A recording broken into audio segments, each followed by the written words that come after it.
नमस्कार दोस्तों। जैसा कि आप लोग जानते हैं कि मेरा नाम पंडित राजेश आचार्य जी है और आज मैं आपकी ज्योतिष की कक्षा 5 लेने वाला हूं। इससे पहले मैंने आपको ग्रहों की पंचदा मैत्री और नैसर्गिक मैत्री चक्र के बारे में बता दिया है और आशा करता हूं कि वो वीडियो आपको पसंद आई होगी और आप प्रत्येक वीडियो को क्रम से देख रहे होंगे।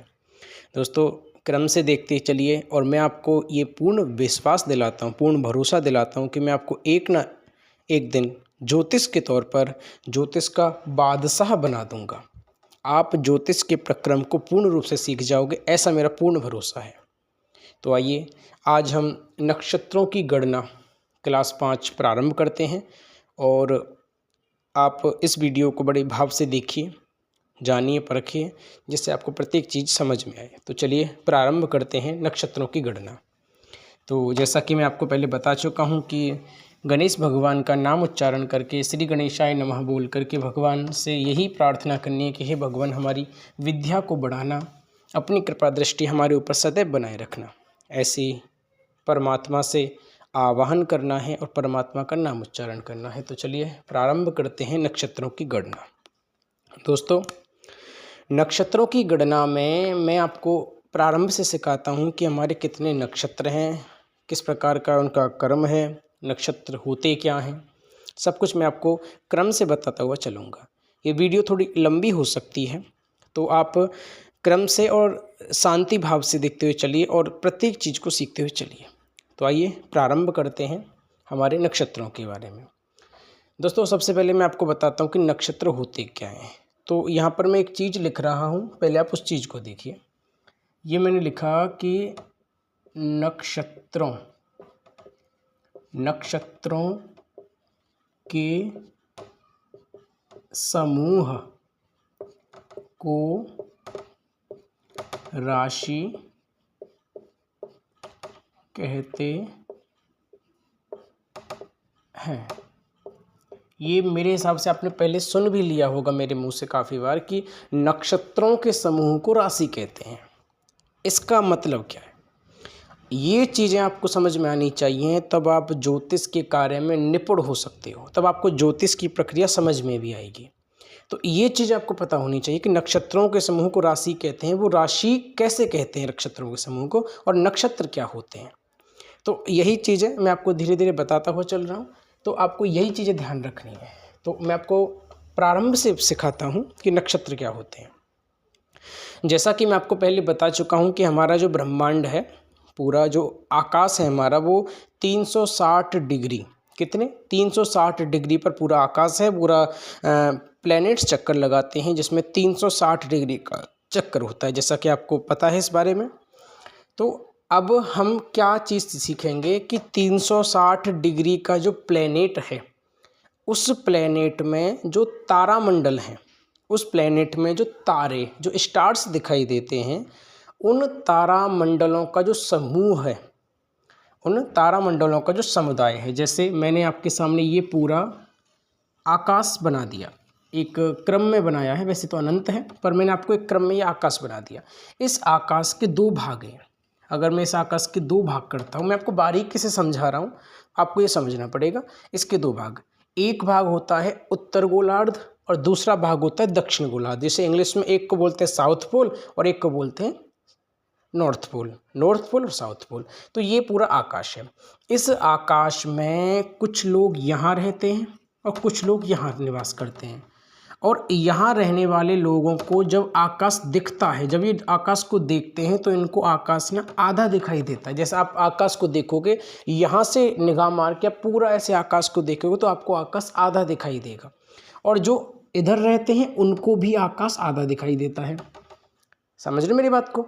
जो साउथ पोल में रहते हैं, अगर वो आकाश को देखेंगे तो उनको भी आकाश आधा दिखाई देगा, और हम आकाश को प्रतीत से देखेंगे, हमको भी आकाश आधा दिखाई देगा। इस प्रक्रिया में क्या देखा गया कि आधे आकाश को देख करके तारों का समुदाय देखा गया कि यहाँ पर हम ऐसे करके स्टार बना देते हैं, ये तारों का समुदाय दिखाई दिया गया। मैं आपको समझाता चल रहा हूँ, बारीकी से समझना कि ऐसे आकाश को देखने पर तारों का समुदाय प्रतीत हुआ। तारों का क्या समुदाय प्रतीत हुआ, और उन तारों के समुदाय को देख करके, उन तारों के समुदाय को देख करके 27 आकृतियां बनी। जैसे आपको मैं और बारीकी से समझाता हूँ कि हम जब खड़े होकर के आकाश को देखते हैं तो हम जब तारों के समुदाय मतलब तारों के समूह मतलब तारों के ग्रुप को देखते हैं, तारामंडल को देखते हैं, तो हम क्या देखते हैं, कभी कभी हमें तारों से तारे मिल करके एक आकृति बनती है। इधर कुछ आकृति बनी, इधर कुछ आकृति बनी, इधर कुछ आकृति बनी, तो तरह तरह की आकृतियाँ दिखाई देती हैं पूरे ब्रह्मांड में, तारों के समुदाय में। तो ऋषि मुनियों ने जब ये आकृतियां देखी तो 27 आकृतियां बनाई। कितनी? 27। ऋषि मुनियों ने 27 आकृतियां बनाई जिनको उन्होंने नक्षत्र नाम दे दिया। क्या नाम दे दिया? नक्षत्र। जैसे अगर हमें एक जगह से दूसरी जगह तक जाने में सड़क का सहारा लेना पड़ता है कि यहाँ से यहाँ तक जाने में, मान के चलिए कि 5 किलोमीटर की सड़क है बाई चांस मानिए, और कोई प्राणी यहाँ से लेकर के यहाँ तक जाएगा तो उसको 5 किलोमीटर चल करके जाना पड़ेगा धरती पर, पृथ्वी पर। ऐसे ही आकाश में एक जगह से दूसरी जगह पर जाने के लिए हमें नक्षत्रों की दूरी तय करनी पड़ती है, नक्षत्रों की आवश्यकता पड़ती है वहाँ पर। जैसे कोई सूर्य, अगर मान के चलिए कि सूर्य एक जगह से दूसरी जगह पर गया, या फिर सूर्य वहीं पर प्रतीत है, सूर्य नहीं बढ़ता, पृथ्वी, मंगल, बुध, बृहस्पति, चंद्र, ये जब एक जगह से दूसरी जगह पर भ्रमण करते हैं, पृथ्वी जब परिक्रमण करती है, भ्रमण में परिक्रमण करती है, तो एक जगह से दूसरी जगह तक जाती है, तो उस दूरी को तय करने के लिए नक्षत्रों का सहारा लेना पड़ता है। और ज्योतिष के मूल को, ऑर्बिट जिसको बोलते हैं, उसको पृथ्वी कहा जाता है। ये आप याद रखना कि अंतरिक्ष में एक जगह से दूसरी जगह पर दूरी तय करने के लिए, ज्योतिष की भाषा में उस दूरी को तय करने के लिए, दूरी का पता लगाने के लिए नक्षत्रों का सहारा लिया जाता है, उसे हम नक्षत्र कहते हैं। और जो तारामंडल अंतरिक्ष में दिखाई देते हैं, उन तारामंडलों को देख करके 27 आकृतियां बनी जिनको 27 नक्षत्रों के नाम से जाना। ये आप जानिए, ये आपको समझ में आ गया? आपको बारीकी से समझा रहा हूँ, एक एक चीज़ को नोटिस करके, तो आपको एक एक चीज़ समझ में आएगी। अब कितनी आकृतियाँ बनी? 27 आकृतियाँ। दोस्तों, कुछ ज्योतिष इन 27 नक्षत्रों की आकृतियों को ऐसे ही लिखा देते हैं जिससे आपको कुछ भी समझ में नहीं आता, लेकिन मेरा भाव ऐसा है कि मैं आपको प्रत्येक चीज़ को ना बारीकी से समझाता हुआ चलूँ। मैं आपको ज्योतिष के कार्य में कोई भी चीज़ आपकी छोड़ना नहीं चाहता, मैं आपको प्रत्येक चीज़ बताना चाहता हूँ जिससे आप आने वाले समय में जब आप आगे बढ़ोगे तो पीछे मुड़ के देखो तो आप ये ना बोलो कि मेरी ये चीज़ छूट चुकी है, ये मैंने सिखाई नहीं। इसलिए मैं आपको बारीकी से समझाता हुआ जा रहा हूँ। तो आइए, 27 आकृतियाँ बनी जिनको नक्षत्र नाम दिया गया। क्या नाम दिया गया? नक्षत्र। तो हम यह बोल सकते हैं कि ब्रह्मांड पूरा 27 नक्षत्रों से घिरा हुआ है। बोलेंगे नहीं बोलेंगे? जब पूरे ब्रह्मांड में 27 आकृतियाँ बनी, और कितनी? 27 आकृतियाँ बनी, और हम जब खड़े होकर के तारामंडल समूह समुदाय को देखते हैं तो हमें 27 नक्षत्रों की आकृतियाँ ही देखने को मिलती हैं। तो हम ये कह सकते हैं कि पूरा तारामंडल, पूरा तारागण समूह 27 नक्षत्रों से घिरा हुआ है। बोलेंगे नहीं बोलेंगे? चलिए, नक्षत्र। अब आप अपनी कॉपी निकाल लीजिए और कॉपी में नक्षत्रों के नाम अंकित करिए कि उन 27 आकृतियों के नाम क्या क्या थे। नाम को याद करना थोड़ा सा ज़रूरी है, लेकिन मैं आपको बताऊंगा कि कहाँ पर वो काम आएंगे। आप अपनी कॉपी निकाल लीजिए और जैसे जैसे मैं नोट कराता जा रहा हूँ वैसे वैसे आप 27 नक्षत्रों को नोट करिए। चलिए, कॉपी निकाल के सबसे ऊपर यहाँ डालिए नक्षत्र। नक्षत्र। और जैसे जैसे मैं लिखाता जा रहा हूँ वैसे वैसे लिखते चलिएगा। मैं आपको नक्षत्रों के स्वामी के बारे में भी बताऊंगा कि नक्षत्रों के स्वामी कौन कौन से होते हैं। पहले आप ये नक्षत्र डालिए। सबसे जो पहली आकृति देखने को प्रतीत हुई, ऋषि मुनियों ने जो देखी, उसका नाम है अश्विनी। क्या नाम है? पहला नंबर डाल देता हूँ मैं ऐसे करके आपकी संख्या में। तो पहला जो आकृति दिखी जिसका नाम है अश्विनी, तो ऐसे करके आप एक लाइन छोड़ के अश्विनी नाम डाल लीजिए। दूसरी जो आकृति बनी जिसका नाम है भरणी। क्या नाम है जी? भरणी। ये दूसरी आकृति का नाम दिया गया। तीसरी जो आकृति उसका नाम है कृत्तिका। कृत्तिका। कृत्तिका। ये 3 नक्षत्र हैं, अश्विनी, भरणी, कृत्तिका। चौथी जो आकृति बनी उसका नाम रखा गया रोहिणी। क्या नाम रखा गया? रोहिणी। रोहिणी नाम से आपको चंद्रमा की पत्नी का नाम याद आ रहा होगा। मैं आपको वो भी समझाऊंगा कि नक्षत्र हैं क्या, वो भी आपको नहीं पता, वो भी समझाऊंगा। आकृतियाँ तो पता चल गई, आकृतियाँ बनी, लेकिन आकृतियों का गुण क्या है, मतलब आकृतियों के बारे में अगर हम जानेंगे तो गुण रहस्य क्या है इनका, वो भी मैं आपको बताऊंगा। चौथी आकृति रोहिणी, यानी अश्विनी, भरणी, कृत्तिका, रोहिणी। 5वीं आकृति बनी मृगशिरा। मृगशिरा, एक मिनट जी, हाँ, मृगशिरा। 5वीं आकृति बनी मृगशिरा, ये आप लिख लीजिए। 5वीं आकृति मृगशिरा। फिर है आद्रा। 6ठी आकृति बनी आद्रा। आद्रा। 7वीं आकृति बनी पुनर्वसु।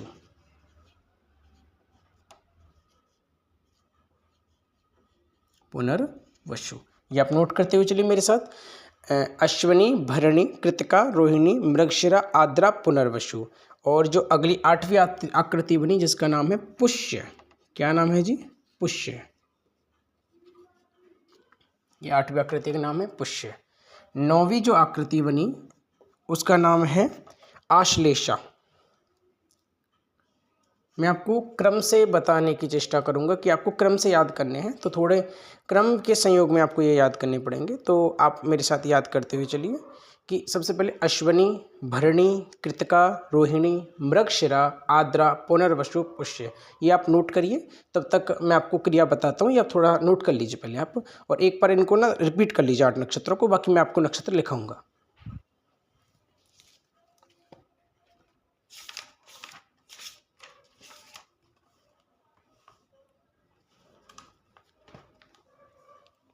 तो आशा करता हूँ कि आपने लिख लिए होंगे। अब अगला जो 9वां नक्षत्र है उसका नाम है हमारा पुष्य के बाद आश्लेषा। क्या नाम है? आश्लेषा। आश्लेषा। 10वां नक्षत्र जिसका नाम है मघा नक्षत्र। मघा। आश्लेषा, फिर आता है आपका मघा।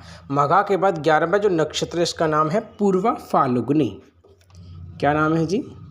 पूर्वा फाल्गुनी। पूर्वा फाल्गुनी, ये आपका 11वां नक्षत्र हो गया। और आप अपनी कॉपी में ना ऐसे ही क्रम से लिखते हुए चलिए, सीक्वेंस में। अगर लाइन छोड़ने की आवश्यकता नहीं है तो मत छोड़िए, बिना लाइन छोड़े लिख दिए, क्योंकि इनके बगल में इनके अभी राशियाँ आएंगी, स्वामी आएंगे कि नक्षत्रों के स्वामी कौन कौन से बताए गए, वो सब मैं आपको कराऊंगा। तो अभी ये 11 नक्षत्र, 11 नक्षत्रों के बाद मैं यहाँ लिख देता हूँ, एक लाइन खींच देता हूँ, यहाँ पे 12वां नक्षत्र आपके लिए अंकित कर देता हूँ। 12वां नक्षत्र जिसका नाम है उत्तरा फाल्गुनी। पहले पूर्वा फाल्गुनी, अब है उत्तरा फाल्गुनी। उत्तरा फाल्गुनी, ये 12वां नक्षत्र अंकित कर लीजिए। उत्तरा फाल्गुनी के बाद अब आता है आपका हस्त। अगला नक्षत्र है हस्त। 14वां चित्रा। क्या नाम है उसका? चित्रा। उत्तरा फाल्गुनी, हस्त और चित्रा। चित्रा के बाद आपका जो नक्षत्र आता है वो आता है स्वाति। 15वां जो नक्षत्र आएगा वो आएगा स्वाति। अब ये एक एक क्रम लिखते हुए चलना सीक्वेंस में। स्वाति नक्षत्र आएगा अगला आपका, स्वाति। 16वां नक्षत्र जो आएगा आपका वो आएगा विशाखा। वे शा और खा, विशाखा। 17वां जो नक्षत्र आपका बैठेगा वो बैठेगा आपका अनुराधा। अनुराधा। 18वां नक्षत्र आपका बैठेगा वो बैठेगा ज्येष्ठा। ज्येष्ठा। 18वां नक्षत्र ज्येष्ठा। 18 के बाद 19वां जो नक्षत्र वो बैठेगा आपका मूल। मूल। और जो 20वां नक्षत्र वो बैठेगा आपका पूर्वाषाढ़ा। क्या बैठेगा? पूर्वाषा और ड़ा, ऐसे करके पूर्वाषाढ़ा। ये 20 नक्षत्र। अब मैं एक लाइन यहाँ पर खींच देता हूँ। अब यहाँ पर 21वां नक्षत्र आता है आपका। सबसे पहले पूर्वाषाढ़ा, उसके बाद आता है उत्तराषाढ़ा। क्या आता है? उत्तराषाढ़ा। उत्तराषाढ़ा। और णा, उत्तराषाढ़ा। अब आता है आपका 22वां नक्षत्र। जैसे आपके 21 नक्षत्र हो चुके हैं, ये प्रत्येक क्रम है। 22वां नक्षत्र है जिसका नाम है आपका श्रवण। क्या नक्षत्र है? श्रवण। 22वां नक्षत्र श्रवण। 23वां नक्षत्र है धनिष्ठा। धनिष्ठा। 24वां, अब क्रम से शुरू होगा, 24, 25, 26 और 27। ये 27 नक्षत्रों का प्रक्रम है। धनिष्ठा के बाद आता है शतभिषा, पूर्वा भाद्रपद, उत्तरा भाद्रपद और रेवती। 24वां नक्षत्र है शतभिषा नक्षत्र। एक आएगा पूर्वा भाद्रपद। अगला आएगा उत्तरा भाद्रपद। फिर आता है आपका रेवती। ये 27 नक्षत्रों का क्रम होता है जो एक एक क्रम से आपको सीक्वेंस में याद करने पड़ेंगे, एक एक क्रम में। सबसे पहले अश्विनी, भरणी, कृतिका, रोहिणी, मृगशिरा, आद्रा, पुनर्वसु, पुष्य, आश्लेषा, मघा, पूर्वा, फाल्गुनी, उत्तरा फाल्गुनी, हस्त, चित्रा, स्वाति, विशाखा, अनुराधा, ज्येष्ठा, मूल, पूर्वाषाढ़ा, उत्तराषाढ़ा, श्रवण, धनिष्ठा, शतभिषा, पूर्वा भाद्रपद, उत्तरा भाद्रपद और रेवती। ये आपके 27 नक्षत्रों का क्रम है। यही 27 नक्षत्रों की आकृति ब्रह्मांड में देखी गई थी ऋषि मुनियों के द्वारा। तो आपको ये पता चला 27 नक्षत्र। अब आपको मैं कुछ और चीज़ें बताता हूँ नक्षत्रों के बारे में, कि जैसा कि मैंने आपको बताया कि 27 नक्षत्रों की आकृति ब्रह्मांड में देखी गई थी और 27 नक्षत्रों का क्रम था। अब इन 27 नक्षत्रों की आकृति जब देखी तो इन प्रत्येक नक्षत्र को हमारे ऋषि मुनियों के द्वारा जब दृश्य देखा गया तो प्रत्येक नक्षत्र को 4 चरण में बांटा गया। जैसे मैं आपको बताता हूँ कि किसी वस्तु को जानने के लिए उसका ना आकार निश्चित होना चाहिए, और आकार में जब किसी चीज़ को हम पढ़ते हैं, जैसे पुस्तक पढ़ते हैं हम, अगर पुस्तकों में पाठ ना हो, जैसे चैप्टर्स होते हैं, जैसे मैं आपको क्लासें दिखा रहा हूँ कि 1, 2, 3 जो क्लासें आपकी चल रही है, अगर ये पुस्तकों में चैप्टर्स ना हो तो आप उस पुस्तक को पढ़ते पढ़ते बोर हो जाओगे। नहीं हो जाओगे? इसलिए पुस्तक में चैप्टर्स बनाए गए कि पहला चैप्टर ये, दूसरा चैप्टर ये, तीसरा, तो आपको ये एक क्रम से याद होगा। ऐसे ही नक्षत्रों को जब 4 चरणों में बांटा गया तो प्रत्येक चरण में उसका फल देखा गया कि पहला चैप्टर में जब नक्षत्र आता है तो कैसा फल देता है, दूसरे चैप्टर में नक्षत्र आता है कैसा फल देता है, तीसरे चैप्टर में नक्षत्र जो आता है तो कैसा फल देता है, और चौथे चैप्टर में नक्षत्र आता है तो कैसा फल देता है। तो प्रत्येक नक्षत्र को 4 चरणों में बांटा। कितने चरणों में? 4 चरणों में। तो आपको ये याद होना चाहिए कि प्रत्येक नक्षत्र 4 चरणों में है। तो ये प्रक्रम आप देखते हुए चलिए। तो मैं आपको आगे अब धीरे से बताऊंगा। पहले आप ये नोट कर लीजिए एक लाइन में 27 नक्षत्रों का प्रक्रम, पहले ये नोट करिए, उसके बाद मैं आपको बताऊंगा। 28वां भी नक्षत्र होता है, मुझे पता वो आपको याद आ रहा है, मैं आपको वो भी समझाऊंगा कि कैसे होता है। पहले आप इसको याद कर लीजिए, मतलब इसको नोट कर लीजिए। आप नोट करिए।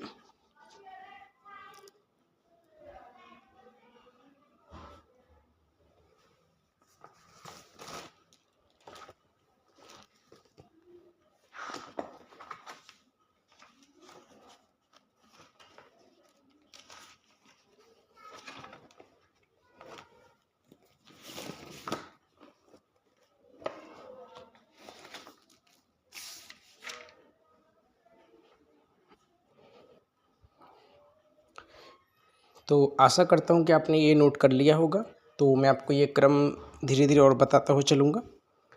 अभी आपको नक्षत्रों के स्वामी और बताएंगे, पहले आप ये नोट करके मिटा देता हूँ, और आप इस नोट नहीं किया है तो स्क्रीनशॉट ले लेना जी, और आराम से आप ये याद करते हुए चलिएगा। ठीक है जी, आपको याद करने पड़ेंगे नक्षत्रों का जो क्रम है, ऐसे क्रम से और याद करने पड़ेंगे जैसे मैं आपको क्रम से लिखाया है। चलिए आगे प्रारंभ करते हैं। तो जैसा कि मैंने आपको बताया कि 27 हमारे नक्षत्र होते हैं, और प्रत्येक जो नक्षत्र है वो 4 चरण का होता है। ये आपने देखा कि एक नक्षत्र 4 चरण का, तो 27 नक्षत्रों में प्रत्येक नक्षत्र 4 चरण का, तो हमारे 108 चरण होते हैं। कितने चरण होते हैं? 108। यानी कि पूरे ब्रह्मांड का चक्कर लगाने के लिए या फिर पूरे ब्रह्मांड को देखने के लिए 108 चरणों की आवश्यकता पड़ती है। ये आपको याद होना चाहिए कि पूरे ब्रह्मांड का चक्कर या पूरे ब्रह्मांड को दृश्य में देखने के लिए 108 चरणों की आवश्यकता पड़ती है। अब मैं आपको क्या बता रहा हूँ कि हमारे ऋषि मुनियों ने नक्षत्रों को देखा, दृश्य बना, दृश्य के बाद जो नाम लिखाए गए वैसे ही उनके दृश्य थे। तो उसमें क्या देखा गया कि 27 नक्षत्र और प्रत्येक नक्षत्र के 4 चरणों में नक्षत्र को बांटा गया और 128 चरण होते हैं। इन 108 चरण होते हैं। 108 चरणों के कारण ही एक माला में, एक जो आपकी माला होती है ना, माला जो आप जाप करते हो उस माला से, उसमें 108 मनके होते हैं। 108 मनके। इसका कारण यही है कि आपकी माला में 108 मनके होते हैं। उसके कारण आप एक माला का जाप जब पूरा कर लेते हो, उसके द्वारा आपने पूरे ब्रह्मांड का एक चक्कर पूरा कर लिया उस मनके के द्वारा, उस 108 के चरण के द्वारा। ये ज्योतिष के आधार पर बताया गया, लेकिन आध्यात्मिक योग से कुछ और कारण हो सकते हैं माला के 108 मनकों के, लेकिन ये मुझे मुख्य कारण लगता है कभी कभी ज्योतिष के आधार पर। तो इसी के कारण एक माला में 108 मनकों की प्रक्रिया देखी गई है। तो ये आपको पता चला 108 चरण। अब मैं आपको कुछ चीज़ें और बताता हूँ कि हमारी कितनी राशियाँ होती हैं? 12 जो हमारी मुख्य राशियाँ होती हैं 12। अब मैंने आपको बताया कि प्रत्येक राशि 30 अंश की होती है, तो 360 डिग्री का पूरा ब्रह्मांड होता है। ये मैं आपको बता चुका हूँ, आपको पता होगा पिछली वीडियो में। अगर आपने वो वीडियोस नहीं देखी हैं तो उनको जा कर के पहले देखिए, क्रम से देखते हुए आइए, उसके बाद ही आपको ये चीज़ें पता चलेंगी। इन चीज़ों का वर्णन आपको पता चल पाएगा। तो 12 राशियाँ, प्रत्येक राशि 30 अंश की। तो अब इसमें क्या देखा गया? 360 डिग्री का पूरा आकाश है। 360 डिग्री का पूरा हमारा आकाश है। इस आकाश को जब 27 भागों में बांटा गया, 12 27 का भाग देंगे, 27 भागों में बांटा गया, तो एक जो नक्षत्र है वो 20 अंश, 13 अंश और 20 कला का बना। कितने का बना? 13 अंश और 20 कला का एक नक्षत्र बना। जब 360, इसको 1 मिनट के लिए मिटा देता हूँ आपको समझाने के लिए कि 360 डिग्री के जब पूरे आकाश मंडल को 27 भागों में बांटा गया, तो एक जो भाग है वो हमारा ये एक भाग है। एक नक्षत्र मतलब एक भाग, एक भाग मतलब एक नक्षत्र। यानी कि जो हमारा एक नक्षत्र है वो हमारा कितना बैठा? 30 अंश 20 कला का बैठा। अब ये अंश और कला क्या होती है वो आपकी गणना ज्योतिष के आधार पर की जाती है। वो भी आप बोलोगे तो उसके लिए भी मैं एक वीडियो बना दूंगा अंश और कला की, कि ये क्या होती हैं वो मैं आपको बता दूंगा। अंश तो आप जानते हो डिग्री, अंश मतलब डिग्री, कला मतलब कला, विकला, विपला, ये होती हैं। मैं आपको सब कुछ बता दूंगा। अगर आप चाहते हो तो मैं इसके ऊपर भी एक वीडियो बना दूंगा। मुझे कमेंट में बता सकते हैं, अगर वीडियो बनवानी हो तो मैं आपको सारा को समझा दूंगा। और प्रत्येक चीज़ को क्रम से लेकर चलेंगे तो आगे भी अंश और कला का वर्णन आपको मिल जाएगा। तो एक भाग यानी एक नक्षत्र कितने का? 13 अंश 20 कला का। 13 अंश 20 कला का एक भाग। अब देखिए कि 13 अंश, मेरी बात को समझना, कि 13 अंश 20 कला के जब भाग को गुना किया गया, क्या किया गया? गुना किया गया 2.25 से। कितने से? कितने से किया गया? 2.25 से। यानी कि ये मैं हिंदी में लिख देता हूँ, 1/4। 2.25 से जब गुणा किया गया तब हमारा लगभग 30 अंश बैठा। लगभग कितना बैठा? 30 अंश। यही 30 अंश को हम राशि बोलते हैं। अब ये चीज़ कैसे आई वो मैं आपको समझाता हूँ। ये कहा जाता है कि एक नक्षत्र जो होता है वो हमारा 13 अंश 20 कला का होता है। कितने का? 13 अंश 20 कला। और 13 अंश 20 कला के नक्षत्र को जब 2.25 से गुणा किया गया तब हमारा 30 अंश लगभग बैठा, जिसमें हमारी एक राशि बनती है। तो ये चीज़ मैं आपको समझाना चाहता हूँ। ये चीज़ आपको ध्यान रखनी है कि 13 अंश 20 कला का एक नक्षत्र और 2.25 से गुणा करने पर 30 अंश लगभग एक राशि बनती है। तो अब मैं आपको आगे समझाता हूँ, वो आप चीज़ समझना वो मैं आपको क्या समझाना चाहता हूँ वो चीज़ को देखना कि सबसे पहले मैं एक नक्षत्र का नाम लिख देता हूँ अश्विनी। पहला जो नक्षत्र है उसी का नाम लिख देता हूँ अश्विनी। अश्विनी अश्विनी जो नक्षत्र है उसके कितने 4 चरण होंगे? पहला चरण, दूसरा चरण, तीसरा चरण, चौथा चरण। दूसरा नक्षत्र है आपका भरणी। मैं आपको समझाने के लिए लिख रहा हूँ भरणी। भरणी नक्षत्र का पहला चरण, दूसरा चरण, तीसरा चरण और चौथा चरण। तीसरा कृत्तिका। कृत्तिका नक्षत्र लिख देता हूँ आपके लिए। कृत्तिका नक्षत्र का पहला चरण, दूसरा चरण, तीसरा चरण और चौथा चरण। ये एक एक चरण, एक नक्षत्र के 4 चरण, भरणी के भी 4 और कृत्तिका भी के 4। ये 4 चरणों का प्रक्रम मैंने आपके सामने अंकित कर दिया। तो आप मेरी बात को समझिए कि प्रत्येक चरण का एक अक्षर बना। जैसे नक्षत्रों के 4 चरण होते हैं ऐसे ही प्रत्येक चरण का एक अक्षर बना। जैसे अश्विनी के पहले चरण का अक्षर होता है चा, चू, चे, चो और ला। मुझे पता है आप थोड़े से कंफ्यूज हो चुके हो, पर मैं आपको अपने हिसाब से समझाता हूँ। मेरी बात को थोड़ी सी समझना कि मैंने आपको बताया कि प्रत्येक नक्षत्र 4 चरण का होता है। जब नक्षत्र को 4 चरणों में बांटा तो प्रत्येक चरण को एक अक्षर दिया गया। इतना याद रखिए आप। जब नक्षत्र को 4 चरणों में बांटा तो प्रत्येक चरण को एक अक्षर दिया गया। वही अक्षर इस प्रकार हैं चू, चे, चो और ला। ये अश्विनी नक्षत्र के 4 चरणों का अक्षर होता है। अश्विनी नक्षत्र के 4 चरणों का अक्षर होता है। ये अक्षर क्या है वो मैं आपको बताता हूँ। जैसे किसी की कुंडली में किसी का मतलब ब्रह्मांड में किसी का जन्म हुआ, ब्रह्मांड में किसी का भी जन्म हुआ। अब जन्म के बाद उसकी नामाक्षर निकाला जाता है। जब किसी का जन्म होता है तो जन्म होने के बाद ये बोला जाता है कि इसका नाम किस अक्षर से निकलता है। वो नाम किस अक्षर से निकला है वो हमारे नक्षत्र हमें बताते हैं कि उसका नाम किस अक्षर से निकला है। वो कैसे बताते हैं वो मैं आपको समझाता हूँ। उसमें देखा जाता है चंद्रमा। क्या देखा जाता है? चंद्रमा।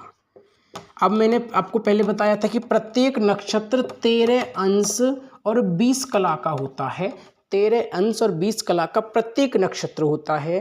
कितने का? 13 अंश 20 कला का, यानी 360 में जब 27 भागों में 360 को बांटा तो 13 अंश 20 कला का एक नक्षत्र बैठा। तो चंद्रमा एक नक्षत्र में 13 अंश 20 कला तक रहता है। अश्विनी में 13 अंश 20 कला तक रहेगा, फिर भरणी में 13 अंश 20 कला तक रहेगा। वो भ्रमण करेगा, पृथ्वी के चक्कर लगाता है। चक्कर लगाने के समय वो क्या कार्य करेगा कि 13 अंश 20 कला तक एक एक नक्षत्र में होगा। ऐसे क्या देखा गया कि चंद्रमा जब 13 अंश 20 कला तक किसी एक, मान के चलिए कि अश्विनी नक्षत्र में था,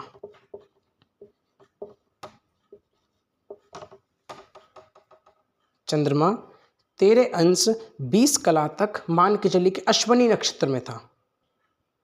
अश्विनी नक्षत्र में जब चंद्रमा 13 अंश 20 कला तक हुआ तो उसमें समय क्या देखा गया? समय ये देखा गया कि मान के चलिए अश्विनी नक्षत्र में जब 13 अंश 20 कला का चंद्रमा जो है, मान के चलिए कि यहाँ पर ये लगभग 13 अंश के प्रक्रम में देखा जाए तो लगभग मान के चलिए कि 12:40 तक यहाँ था, 12:45 तक यहाँ रहा होगा, 12:50 तक यहाँ था और 1:12 तक यहाँ तक। मान के चलिए कि चंद्रमा अश्विनी नक्षत्र में इतने समय पर किसी बच्चे का जन्म हुआ। अब अक्षर कैसे निकालेंगे? अक्षर ऐसे निकालेंगे कि जब बच्चे का जन्म मान के चलिए 12:45 और 12:40 के बीच में बच्चे का जन्म हुआ। मान के चलिए किसी बच्चे का जन्म 12:40 और 12:45 के बीच में हुआ। ठीक है जी। अब क्या देखा गया कि जो चंद्रमा देखा कौन से नक्षत्र में? सबसे पहले पता चला चंद्रमा अश्विनी नक्षत्र में है। कुंडली के हिसाब से पता चला अश्विनी नक्षत्र में। अश्विनी नक्षत्र में बच्चे का जन्म 12:40 मतलब 12:42 पर अगर किसी बच्चे का जन्म हुआ है तो 12:40 तक पहला चरण पूरा हो गया। ये पूरा चरण खत्म हो गया। अश्विनी नक्षत्र का पहला चरण 12:40 तक खत्म हो गया। अब 12:40 से लेकर के 12:45 तक आपका कौन सा? अश्विनी नक्षत्र का दूसरा चरण था। तो उस बच्चे का जो नामाक्षर निकलेगा वो निकलेगा चे, चे या फिर चे। ये होता है हश्व, आपको पता होगा। ये हश्व होता है और ये होता है दीर्घ। दीर्घ मतलब बड़ा, अश्व मतलब छोटा, यानी कि च और चा इसमें कोई अंतर नहीं है, ये एक ही है। चाहे आप किसी को पवन बोल लो, चाहे पार्वती बोल लो, ये दोनों ही एक ही नक्षत्र के अक्षर हैं, इसमें कोई अंतर नहीं है। तो हमने क्या देखा कि चंद्रमा अश्वनी नक्षत्र के दूसरे चरण में पहुंच चुका था 12:42 पर, तो उसके चे अक्षर निकला। क्या निकला? चे अक्षर। आपको ये समझ में आ गया? ऐसे ही हम देख सकते हैं कि चंद्रमा कौन से नक्षत्र में, आपको नक्षत्रों का नामाक्षर भी मैं लिखाता हूँ, सब कुछ लिखाऊंगा, टेंशन फ्री हो जाइए। सब चीज़ें आपको ये समझ में आए कि चंद्रमा 13 अंश 20 कला तक प्रत्येक नक्षत्र में रहता है। 13 अंश 20 कला तक प्रत्येक नक्षत्र में, यानी कि एक नक्षत्र में 13 अंश 20 कला तक रहेगा। इन 13 अंश 20 कलाओं को भी 4 भागों में बांटा जाएगा। तो जितना भी आएगा उतने का होता है चरण। एक चरण में उत्तरी अंश तक रहेगा चंद्रमा। आया समझ में? ये होता है नामाक्षर निकालने की प्रक्रिया कि चंद्रमा के द्वारा हम देखते हैं कि चंद्रमा कौन से नक्षत्र में है, कौन से नक्षत्र में होने के बाद कौन से चरण में है, उस चरण का अक्षर देखा जाएगा, उसी के अनुसार हमारा नामाक्षर निकाला जाएगा। ये नक्षत्रों के अक्षरों की प्रक्रिया है। तो ये मैं आपको लिखाऊंगा, ये नोट ना करना, मैं आपको समझाया है। हर्ष और दीर्घ एक ही होते हैं, कोई अंतर नहीं होता है। तो ये मैंने आपको समझा दिया। अब मैं आपको आगे बताता हुआ चलता हूँ। थोड़ा सा इतना है कि थोड़ा सा दिमाग लगाने की ज़रूरत है, बाकी सब चीज़ें आपको समझ में आ रही होंगी। थोड़ा सा दिमाग, बाकी नहीं आए तो मुझे बताना, मैं आपको सब कुछ क्रम से बताता हुआ चलूँगा। बच्चों सब कुछ सीखना है, प्रत्येक चीज़ हमें सीखनी है और प्रत्येक चीज़ को सीख करके ही चलना है, बिना सीखे कुछ नहीं होगा। तो चलिए प्रारंभ करते हैं। तो अब आपको क्या पता चला कि चंद्रमा के द्वारा अक्षर कैसे निकाला जाता है, नाम राशि का जो अक्षर होता है वो कैसे निकाला जाता है। वो ऐसे निकाला जाता है कि चंद्रमा कौन से नक्षत्र में, नक्षत्र के बाद कौन से चरण में है, वो चरण देखने के बाद ही हम नामाक्षर निकाल सकते हैं। चलिए अब मैं यहाँ पर नक्षत्रों का क्रम और आपको राशियाँ समझाऊंगा कि राशि, नक्षत्रों को, जो राशियों का, नक्षत्रों के समूह को राशि कहा जाता है, वो कैसे कहा जाता है वो मैं समझाऊंगा। मैं आपको नक्षत्र पूरे यहाँ लिख देता हूँ पहले, जैसे अश्विनी, भरणी, कृत्तिका, रोहिणी, अश्विनी, भरणी, कृत्तिका, रोहिणी, मृगशिरा, नहीं क्रम से लिखना है। अश्विनी, भरणी, कृत्तिका, रोहिणी, मृगशिरा, सही है, सही चल रहे थे। मृगशिरा, आद्रा, पुनर्वसु, आद्रा, पुनर्वसु, फिर पुष्य, आश्लेषा, पुष्य, आश्लेषा, फिर मघा, फिर उत्तरा फाल्गुनी को मैं ऐसे लिखता हूँ, उत्तरा ऐसे करके और फाल्गुनी ऐसे लिख देता हूँ। उत्तरा ऊ और फास्ट समझ जाना, ये उत्तरा फाल्गुनी है। उत्तरा फाल्गुनी और फिर आता पूर्व फाल्गुनी। सबसे पहले पूर्व फाल्गुनी आता, उत्तरा फाल्गुनी नहीं आता। सबसे पहले पूर्व फाल्गुनी, फिर आता है पूर्व फाल्गुनी, फिर आएगा आपका उत्तरा फाल्गुनी, उत्तरा फाल्गुनी, उसके बाद पुष्य नहीं हस्त, ये क्रम है। तो मैं थोड़ा सा यहाँ ऐसे जगह छोड़नी पड़ेगी मुझे। हस्त, चित्रा, हस्त, चित्रा, विशाखा, स्वाति, स्वाति आएगा क्रम से, तो स्वाति आएगा, विशाखा, स्वाति, विशाखा, विशाखा के बाद आएगा आपका अनुराधा, ज्येष्ठा, इसको मैं ऐसे कर लेता हूँ, अनुराधा, अनुराधा के बाद आएगा आपका ज्येष्ठा, ज्येष्ठा के साथ मेरे साथ मूल आएगा, हाँ मूल आएगा आपका, ज्येष्ठा के बाद आएगा मूल, मूल के बाद आएगा आपका पूर्वाषाढ़ा, फिर उत्तराषाढ़ा, पूर्वाषाढ़ा, फिर आएगा आपका उत्तराषाढ़ा, पूर्वाषाढ़ा, उत्तराषाढ़ा, ठीक है जी। फिर आएगा आपका वो श्रवण, श्रवण, श्रवण, श्रवण के बाद आएगा आपका धनिष्ठा, धनिष्ठा, धनिष्ठा के बाद आएगा शतविषा, धनिष्ठा के बाद आएगा आपका शतविषा, शतविषा के बाद आएगा आपका पूर्वा भाद्रपद, उत्तरा भाद्रपद और रेवती। तो मैं इसको पू और भा लिख देता हूँ, पूर्वा भाद्रपद, उत्तरा भाद्रपद ऐसे लिख देता हूँ, और फिर आएगा आपका रेवती, तो रेवती को मैं ऐसे डाल देता हूँ। 28वां नक्षत्र अभिजीत होता है, वो भी मैं आपको समझाऊंगा कैसे होता है, ये आप ये समझिए। तो इसमें मैं क्या देखूं, इसमें मैं ये देखता हूं, पहले मैं नक्षत्रों का क्रम मैंने आपको बता दिया कि प्रत्येक नक्षत्र के 4 चरण होते हैं। क्या होते हैं? 4 चरण। तो अब एक बात बताइए, जो मैंने आपको बताया कि 13 अंश 20 कला का एक नक्षत्र होता है, उसमें 2.25 का गुणा करने पर, तो मैं आपको पहले ये 4 चरण लिख देता हूँ कि पहला चरण, दूसरा चरण, तीसरा चरण और चौथा चरण। इसका भी पहला चरण, दूसरा चरण, तीसरा चरण और चौथा चरण। इसका भी पहला चरण, दूसरा चरण, तीसरा चरण और चौथा चरण। ऐसे ही ये क्रम है चरणों के। तो आप एक बात समझिए कि 13 अंश 20 कला का एक नक्षत्र होता है, उसमें 2.25 का गुणा करने पर हमारी एक राशि बनती है। क्यों? क्योंकि 30 अंश हो जाते हैं, 30 अंश की एक राशि। ब्रह्मांड की बात चल रही है और ब्रह्मांड के 27 नक्षत्र। तो ये क्या देखा गया, अश्वनी नक्षत्र के 4 और 4 8 नक्षत्र प्लस कृत्तिका का एक नक्षत्र जब लिया गया तो 9 अक्षर बैठे, नहीं चरण, 9 चरण बैठे, चरण। तो इसमें क्या देखा गया कि अश्वनी के 4 चरण, भरणी के 4 चरण, कृत्तिका का एक चरण, 2.25, यानी कि एक ये हो गया, एक ये हो गया। तो एक और एक कितने हो गए? 2।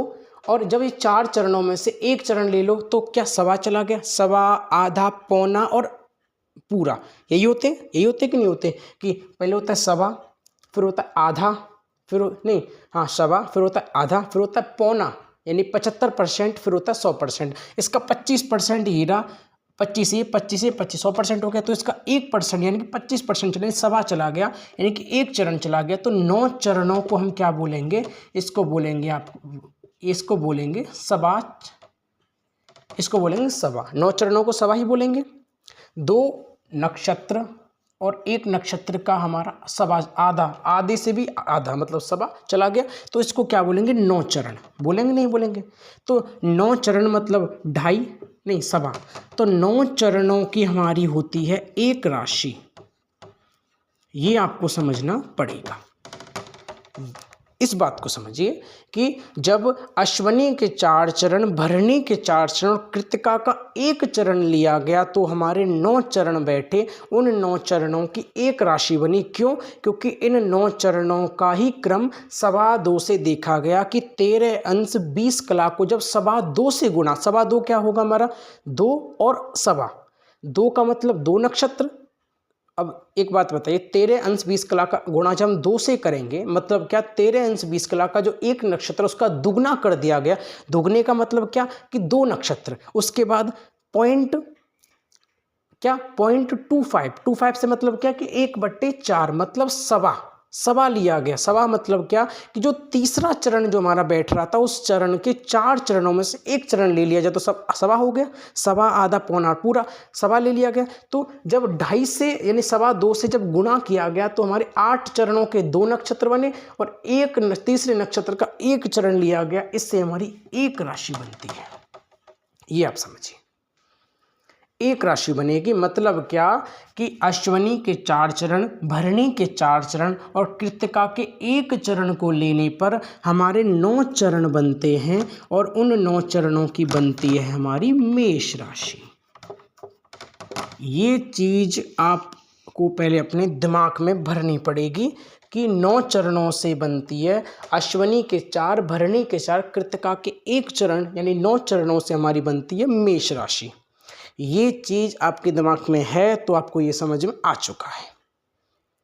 9 चरणों की एक राशि मतलब अश्वनी के 4, भरणी के 4 और कृत्तिका के एक चरण से बनती है हमारी मेष राशि। आया समझ में? आशा करता हूं कि इतना आपको समझ में आ गया। अगर ये समझ में आ गया तो मैं कह सकता हूं आपको पूरे नक्षत्र समझ में आ गए। अगर आपको ये समझ में आ गया तो अब मैं आपको समझाता हूं, चलता हूं। अब देखिए मैं आपको क्या बताता हूं। अब ये मैं सारे मिटा देता हूं।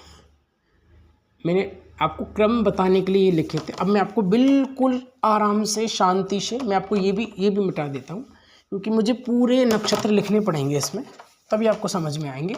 आपको इतना समझ में आ गया। अब मैं आपको एक एक चीज़ को समझाता हुआ चलता हूँ, तो मेरी बात को आराम से, शांति से और भाव से लेना। तो चलिए, सबसे पहले यहाँ पर डालता हूँ मैं। आप अब अपनी नोटबुक निकाल लीजिए और उस नोटबुक में अगले जो पेज में, जैसे आपने पहले लिख लिया होगा, अगर आपने जो मैंने पहले आपको नक्षत्र लिखाए थे वो नक्षत्र अगर आपने एक लाइन में एक लाइन में अगर लिखे हुए हैं तो उसी पेज में साइड में लिखना है आपको, नहीं तो मैं अलग से यहाँ पर मैं अंकित कर रहा हूँ, आपके अगर अंकित है तो आपको लिखने की आवश्यकता नहीं है। तो यहाँ पर मैं नक्षत्र डाल देता हूँ, नक्षत्र। मैं सारे नक्षत्र लिख देता हूँ, अश्विनी,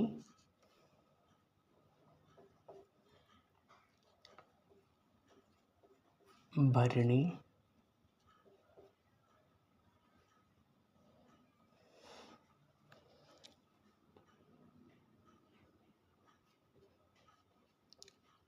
कृत्तिका,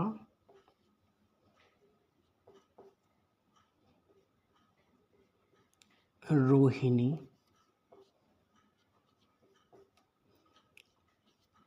मृगशिरा,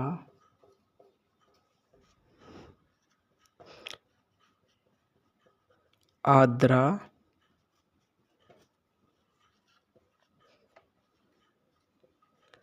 पुनर्वसु,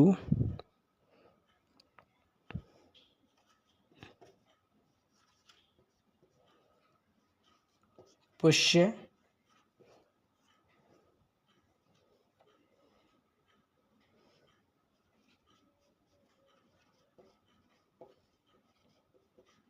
आश्लेषा, मघा, पूर्वा फाल्गुनी,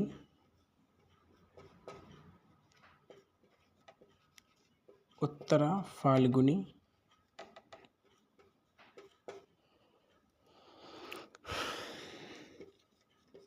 हस्त,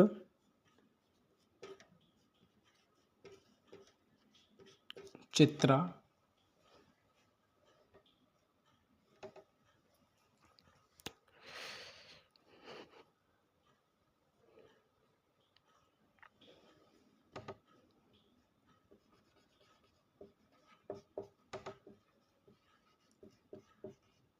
स्वाति,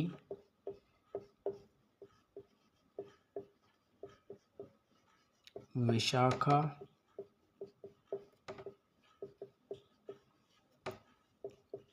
अनुराधा, स्वाति, विशाखा, अनुराधा, ज्येष्ठा, मूल, ज्येष्ठा,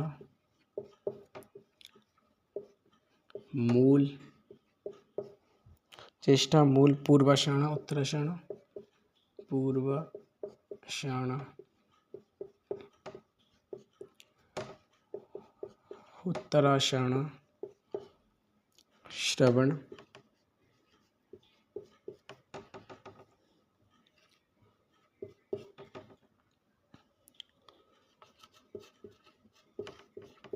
धनिष्ठा, श्रवण, धनिष्ठा, शतविषा,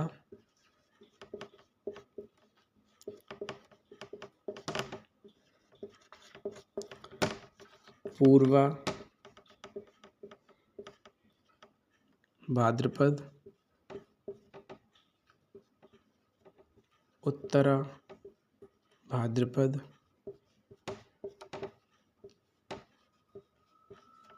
रेवती। दोस्तों, ये हमारे 27 नक्षत्रों का क्रम है। ये वीडियो थोड़ी लंबी होती जा रही है, मुझे पता है, लेकिन आपको जब तक ये चीज़ें समझ में नहीं आएंगी तब तक मैं आपको पूरी तरह से समझा नहीं पाऊंगा। तो आपको ये क्रम समझना पड़ेगा। तो ये 27 नक्षत्रों की पूरा क्रम है, 27 नक्षत्रों का प्रक्रम है। अब इसमें क्या देखा गया कि प्रत्येक नक्षत्र के 4 चरण, जैसा कि मैं आपको बता चुका हूँ। तो प्रत्येक चरण का एक अक्षर बना। जैसे सबसे पहले अगर मैं अश्विनी नक्षत्र को लेता हूँ, ये मार्कर थोड़ा चल नहीं पा रहा, मैं थोड़ा देख लेता हूँ इसको।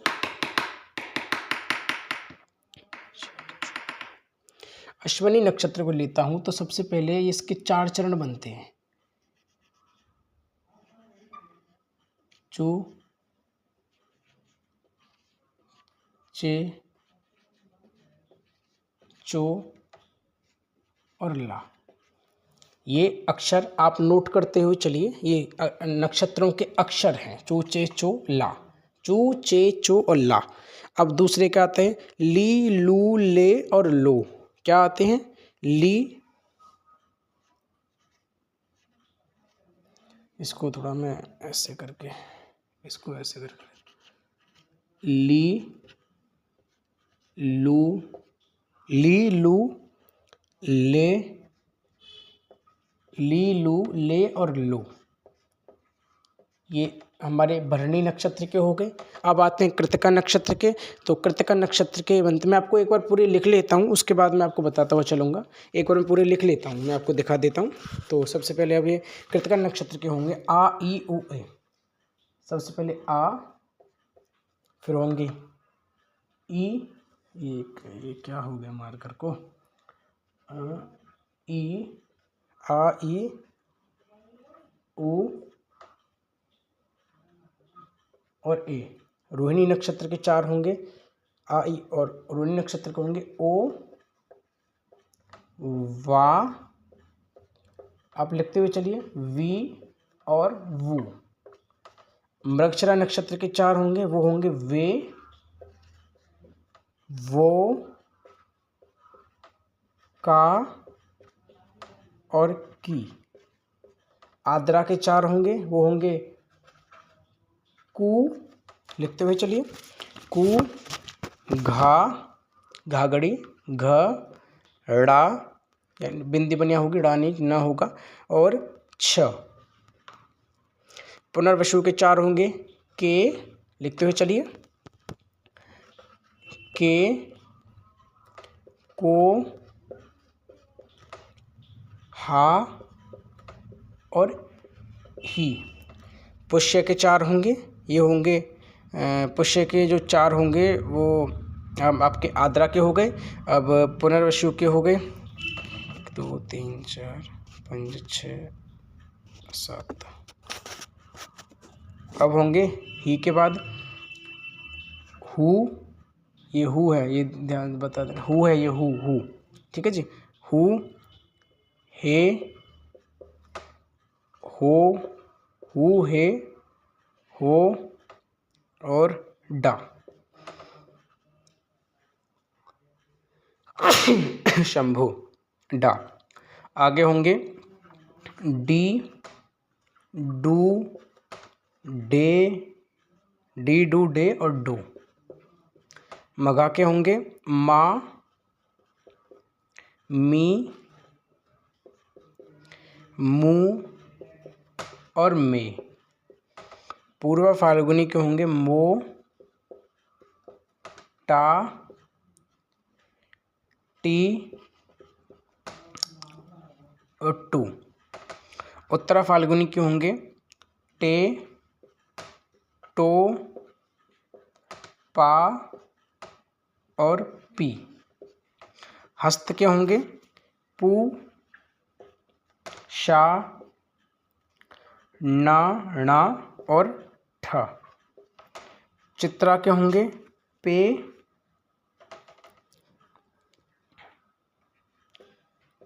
पे, पो, रा और री। ये हमारे चित्रा तक हो गए। अब चित्रा के बाद हम आगे चलते हैं। अब ये होंगे हमारे रू, स्वाति के होंगे रू, रे, रो और ता। विशाखा, हम विशाखा पे चलते हैं। ती, तू, ती तू ते तो, ती तू ते और तो, ती तू ते तो।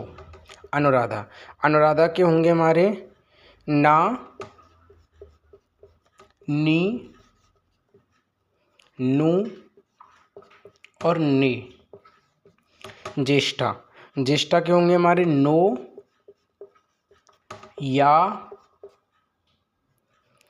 ये और यू।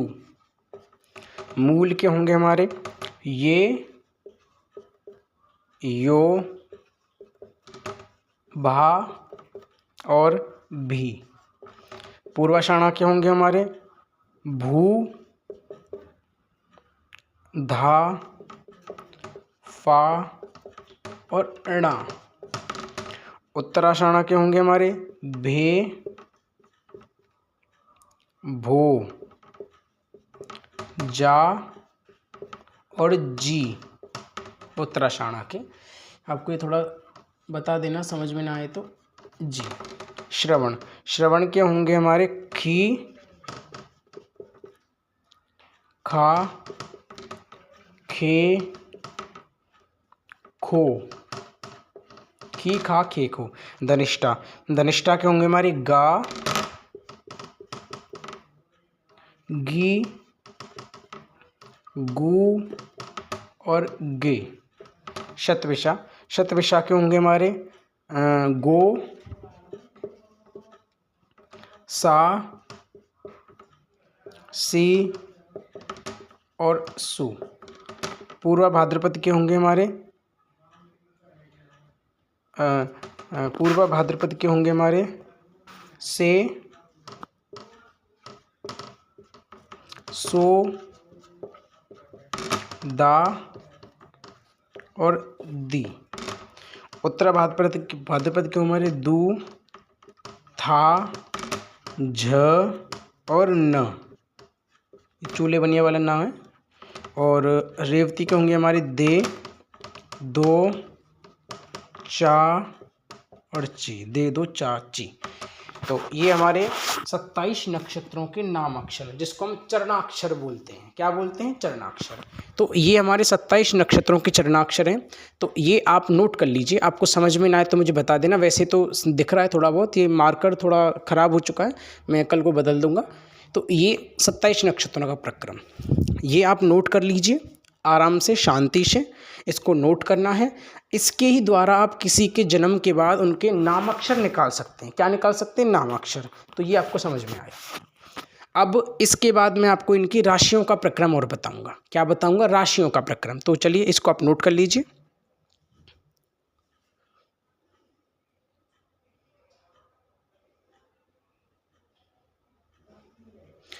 तो वीडियो ज़्यादा लंबी होती जा रही है, तो एक काम करिए, इसका आप स्क्रीनशॉट ले लीजिए, बाद में इसको आराम से नोट कर लेना। अब आपकी राशियों की बात आती है। तो राशियों का प्रक्रम क्या देखा जाएगा कि अश्वनी को ले लो, भरणी को ले लो। ये थोड़ा इसका खराब हो चुका है। अश्वनी को ले लो और भरणी को ले लो और कृतिका के एक चरण को, यानी कि ऐसे करके कृतिका के एक चरण को ले लो। इन तीनों को मिला के बनती है मेष राशि। इन तीनों को बना के मिलती है मेष राशि। अब दूसरी जो राशि है, कृतिका के 3 चरणों को ले लो, कृतिका के 3 चरण। उसके बाद आगे हमारा रोहिणी के 4 चरण। कितने हो गए? 7। 2 और चाहिए हमें, क्योंकि हमें 9 बनाने हैं पूरे। 9 चरणों की एक राशि होती है। इसको मिला, यानी कि हमारे मृगशिरा के 2 चरणों को ले लो, इसको मिला के बनेगी हमारी वृष राशि। क्या बनेगी? वृष राशि। उसके बाद मृगशिरा के 2 चरण आ गए, 2 और आद्रा के 4 चरण आ गए।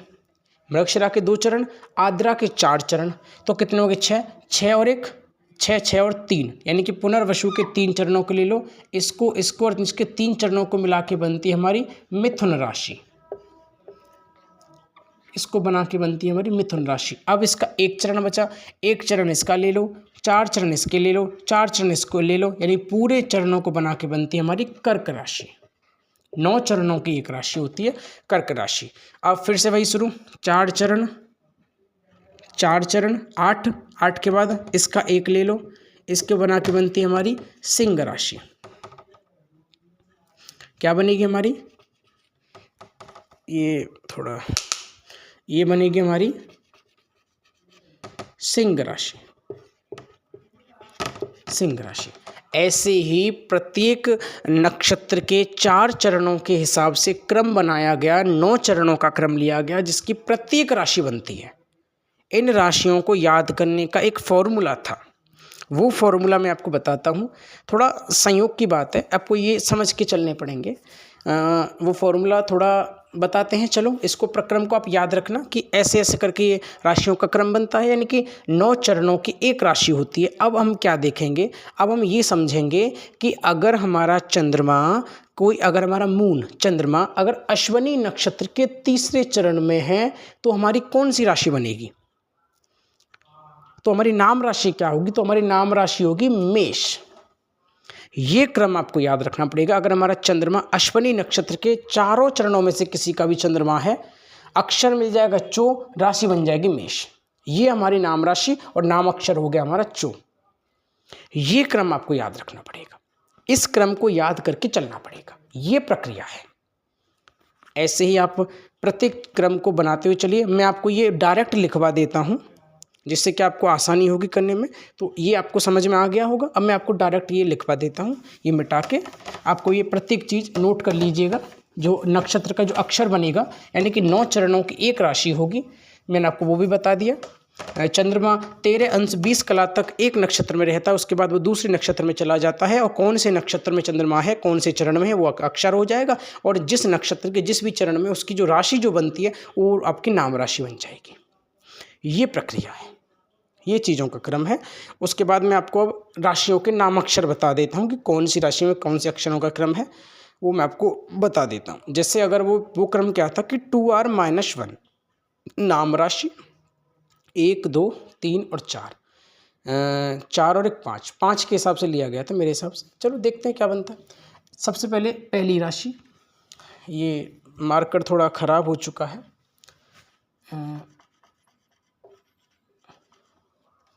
मार्कर चल नहीं रहा जी।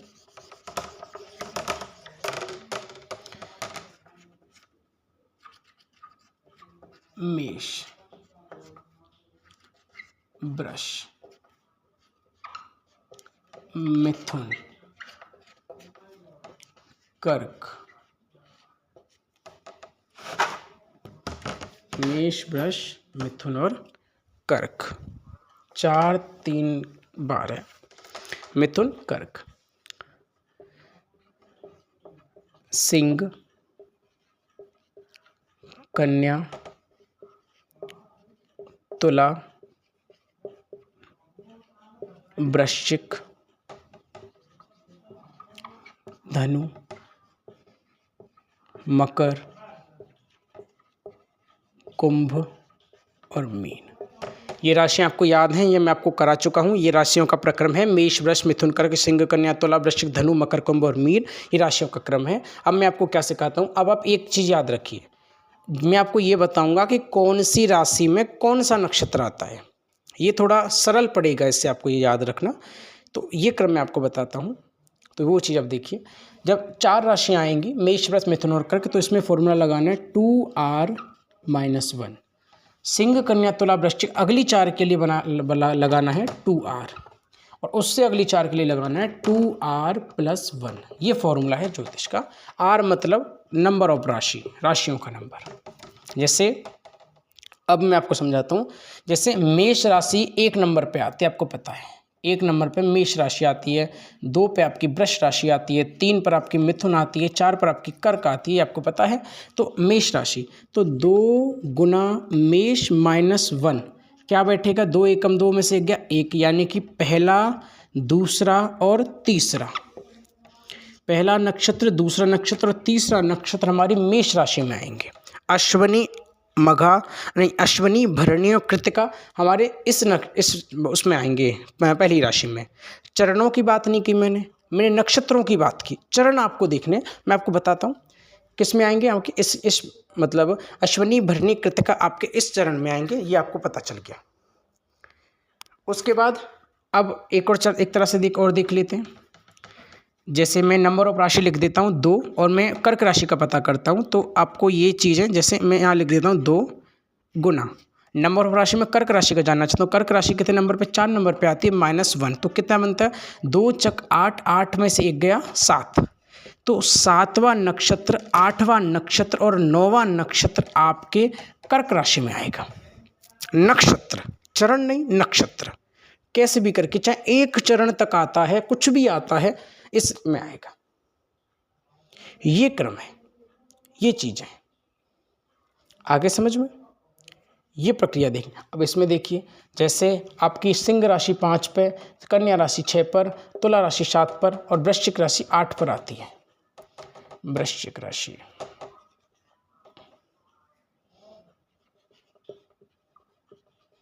वृश्चिक राशि आपकी 8 पर आती है। तो मैं मान के चलता हूँ कि मुझे तुला राशि 7 पे, तो 2 गुना जब हम 7 करेंगे तो 14 बैठेगा। तो 14वां नक्षत्र, 15वां नक्षत्र और 16वां जो नक्षत्र है वो आपकी तुला राशि में आएगा। निकाल के देख लीजिए।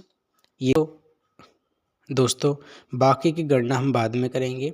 आपको जितना समझ में आ गया उतना क्रम योगी रखिए। बाकी की गणना हम अगली वीडियो में करेंगे कि जो हमारी नाम राशियां हैं उनके हिसाब से हमारे कौन कौन से अक्षर बनते हैं, और सवादो नक्षत्र की जो एक राशि बनती है उसका अक्षर कौन कौन सा बैठता है, और नक्षत्रों के स्वामी के बारे में हम अगली वीडियो में चर्चा करेंगे। तो आशा करता हूँ कि ये वीडियो आपको पसंद आई हुई होगी। वीडियो पसंद है तो वीडियो को जितना हो सके शेयर करिए और लोगों तक पहुँचाइए, जिससे लोगों को ज्योतिषी के बारे में पता चले। तो आशा करता हूँ कि ये वीडियो आपको समझ में आया और प्रत्येक चीज़ को आप क्रम से सीखते हुए चलोगे। धन्यवाद।